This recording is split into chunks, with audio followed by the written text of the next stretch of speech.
నగర జీవిని వేధిస్తున్న నిద్రలేమి. పూర్తి వివరాలకు చదవండి రేపటి సాక్షి హైదరాబాద్ ఎడిషన్. ఇవాళ ప్రధానంగా మీ ద్వారా రాష్ట్ర ప్రజానీకానికి తెలియపరచదలుచుకుంది ఏమిటంటే, ఎస్, మేము కూడా కంప్లైంట్స్ ఇస్తున్నాం. నిన్న మొన్న కూడా మా కౌన్సిలర్సు, మా కార్పొరేటర్సు, మా నాయకులు వెళ్ళి డిఫరెంట్ పోలీస్ స్టేషన్లో కేసులు ఇచ్చారు. ఇవాళ నేను స్వయంగా వచ్చి జగన్మోహన్ రెడ్డి గారిని దూషిస్తూ పెట్టినటువంటి నారా లోకేష్ గారు, అదేవిధంగా అయ్యన్న పాత్రుడు గారు పెట్టినటువంటి ఆ పోస్టింగ్లు కూడా ఇచ్చా. వారి మీద కూడా యాక్షన్ తీసుకుని మీ సిన్సియర్ నిరూపించుకోవాలి కదా. మీరు యాక్షన్ తీసుకోరు, చూస్తాం. మాకు చాలా వేస్ ఉన్నాయి. హైకోర్టు ఉంది, సుప్రీంకోర్టు కూడా ఉంది. మా మీదే కేసులు కాదు, ఎవరు పెట్టినా కేసులు తీసుకునేటువంటి ఒక మంచి వాతావరణాన్ని మీరు సృష్టించేటటువంటి ప్రయత్నం చేయకపోతే రాబోయే కాలంలో ప్రజాస్వామ్యానికి విఘాతం ఏర్పడుతుందని ఈ సందర్భంగా చెప్పదలుచుకున్నాను.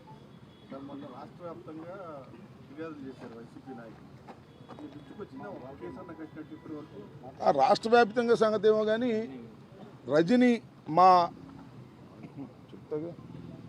రాష్ట్ర వ్యాప్తంగా ఏమో కానీ మా మాజీ మంత్రివర్యురాలు, చిలకలూరుపేట శాసనసభ్యుడిగా పనిచేసినటువంటి వ్యక్తి, ఒక మహిళ, ఆమె వెళ్ళి వాళ్ళ 15 రోజులు 20 రోజుల పైన అయింది. కేసు రిజిస్టర్ చేశారా? కనీసం విచారించారా? వాళ్ళని పట్టుకొచ్చారా? ఒకసారి యూట్యూబ్లో చూడండి. నేను చెప్పాల్సిన అవసరం లేదు. ఆమె మీద ఇన్ని ట్రోల్ చేస్తున్నారు, ఎంత దుర్మార్గంగా మాట్లాడుతున్నారు, ఎంత పచ్చిగా మాట్లాడుతున్నారు. ఆమె మీద మేము కంప్లైంట్ ఇచ్చినా కూడా దిక్కులేదు. అంటే ఒక అరాచకాన్ని సృష్టించాలనుకుంటున్నారు ఈ రాష్ట్రంలో మీరు. పోలీస్ యంత్రాంగము, నారా లోకేష్ కలిసి ఒక అరాచకాన్ని సృష్టించాలనుకుంటున్నారా? ఇన్ని కంప్లైంట్ చేస్తున్నాం, ఇదిగో ఎస్, మేము చాలా సిన్సియర్గా ఉన్నాం, నిష్పక్షపాతంగా ఉన్నాం, ఇదిగో ఎవరినైనా సరే ఈ కేసు రిజిస్టర్ చేసాం, దీని మీద ఎంక్వైరీ చేస్తున్నాం, దీనిలో వీడు తప్పు చేశాడని లోపలేస్తున్నాం, తప్పు చేయకపోతే వదిలేస్తున్నాం అని చెప్పండి. అది చెప్పే ధైర్యం లేదు. ఇది ఒక కుట్రపూరితంగా వైఎస్ఆర్ కాంగ్రెస్ పార్టీ మీద పోలీసుల్ని అడ్డం పెట్టుకొని దాడి చేసేటటువంటి కార్యక్రమం చేస్తున్నారు. చాలా చోట్ల పోలీసు ఆఫీసర్స్ కూడా ఇల్లీగల్గా బిహేవ్ చేస్తున్నారు. అలా ఇల్లీగల్గా బిహేవ్ చేసే పోలీస్ ఆఫీసర్లు తప్పనిసరిగా ఇరుక్కుంటారు, జాగ్రత్త అని చెప్పదలుచుకున్నాను.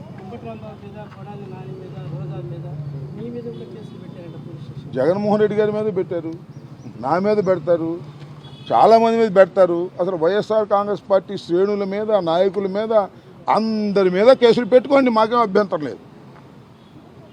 దానికి ఆధారం ఉండాలి కదా, రుజువులు ఉండాలి కదా, విచారణ చేయాలి కదా. మేమందరం దోషులం, కడవాళ్ళందరూ నిర్దోషులు తేల్చేస్తారా మీరు? నాకు అర్థం కాల. పెట్టుకోమండి, మాకేం అభ్యంతరం లేదు. కానీ లీగల్ ప్రొసీజర్, కేసు పెట్టండి, రిజిస్టర్ చేయండి, విచారణ జరపండి, ఏదైనా ఉంటే మమ్మల్ని పిలవండి, అరెస్ట్ చేయండి, లోపలేయండి. ప్రభుత్వం మీది, 5 సంవత్సరాల ప్రభుత్వం మీది. ప్రభుత్వం మీరు అనేక పాలసీలు మీరు చేయాలి, అనేక అభివృద్ధి కార్యక్రమాలు చేయాలి, అనేక సంక్షేమ కార్యక్రమాలు అమలు చేయాలి. ఇంతేనా? ఇది కదా చేయాల్సింది మీరు. రాంబాబుని అరెస్ట్ చేస్తాం, రోజాను అరెస్ట్ చేస్తాం, జగన్మోహన్ రెడ్డి గారి మీద కేసు పెడతాం, కనపడ్డంలో లోపలేస్తాం. ఇదే మీ పరిపాలన? నేను అడుగుతా ఉన్నా. ఇదే పరిపాలన అయితే 5 సంవత్సరాల తర్వాత మళ్ళీ ఏం జరిగిద్దో నేను మీకు ప్రత్యేకంగా చెప్పాల్సిన అవసరం లేదని కూడా ఈ సందర్భంగా చెప్పదలుచుకున్నాను. మీరు పరిపాలన మీద దృష్టి పెట్టకోకుండా రెడ్ బుక్ మీదే దృష్టి పెట్టి మమ్మల్ని అణచాలనేటువంటి ప్రయత్నం మీరు చేస్తున్నారు.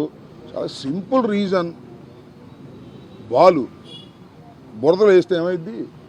కింద పడిపోద్ది. అదే గట్టి నేలకేసి కొడితే ఏమైద్ది? అంతకన్నా స్పీడ్గా లెగుస్తుంది. గట్టి నేలకేసి కొడితే బాలు ఎలా స్పీడ్గా లెగుస్తుందో ఈ YSR Congress party social media కానీ, అంబటి రాంబాబు కానీ, నాయకులు కానీ ఎన్ని కేసులు పెడితే అంత అద్భుతంగా ముందుకు సాగుతామని కూడా ఈ సందర్భంగా నేను మనవి చేస్తున్నాను. కేసులకు భయపడే వ్యక్తులం కాదు మేము. డాక్టర్ రాజశేఖర్ రెడ్డి గారి వెంట నడిచినటువంటి వ్యక్తులం. జగన్మోహన్ రెడ్డి గారిని 16 మాసాలు జైల్లో పెట్టినా వెనుకడుగు వెయ్యనటువంటి రాజకీయ పక్షం మాది. కేసులు పెట్టి మమ్మల్ని బెదిరించాలనుకుంటున్నారు మీరు. మీ వల్ల కాదని కూడా ఈ సందర్భంగా పెట్టుకోండి. కేసులు ఎన్ని కావాలి అని పెట్టుకోండి, మాకేం అభ్యంతరం లేదు. ఎన్ని కేసులున్నా పెట్టుకోండి, ఎవరి మీదన్నా పెట్టుకోండి. చట్టం ప్రకారం మేము ముందుకు వెళ్తాం, ధైర్యంగా ఎదుర్కొంటాం. వెళ్తాం. ఇదంతా ప్రజల్లోకి తీసుకెళ్ళి యాక్షన్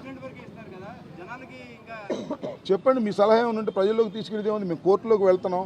దీని తర్వాత వాళ్ళు రిసీట్ ఇచ్చారు, అర్థమైందా? రిసీట్ ఇచ్చిన తర్వాత వాళ్ళు ఏం చేయాలి, దాన్ని డిస్పోజ్ చేయాలి. ఇది ఫాల్స్ అని చెప్పాలి, లేదా ఇది కరెక్టు మేము కేసు పెట్టామని చెప్పాలి. లాజికల్గా ఎండ చూస్తాం. చూడకపోతే కోర్టులోకి వెళ్తాం. ప్రజల్లోకి రావడం అంటే మీడియాలోకి వచ్చిన ప్రజల్లోకి వచ్చినట్టే కదా. పట్టించుకోకపోతే లీగల్ వేస్ ఉన్నాయంటున్నాను. There is legal ways. భారత రాజ్యాంగం ఉంది. భారత రాజ్యాంగం ప్రకారం, చట్ట ప్రకారమే ఏ పోలీస్ ఆఫీసర్ అయినా యాక్ట్ చేయాలి. లేకపోతే దానికి లీగల్ యాక్షన్ మేము తీసుకుంటాం.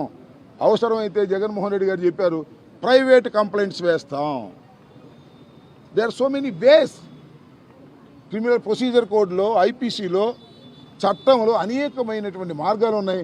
అన్ని మార్గాలను అన్వేషిస్తాం. వదిలిపెట్టే ప్రశ్న లేదు. Okay sir, thank you.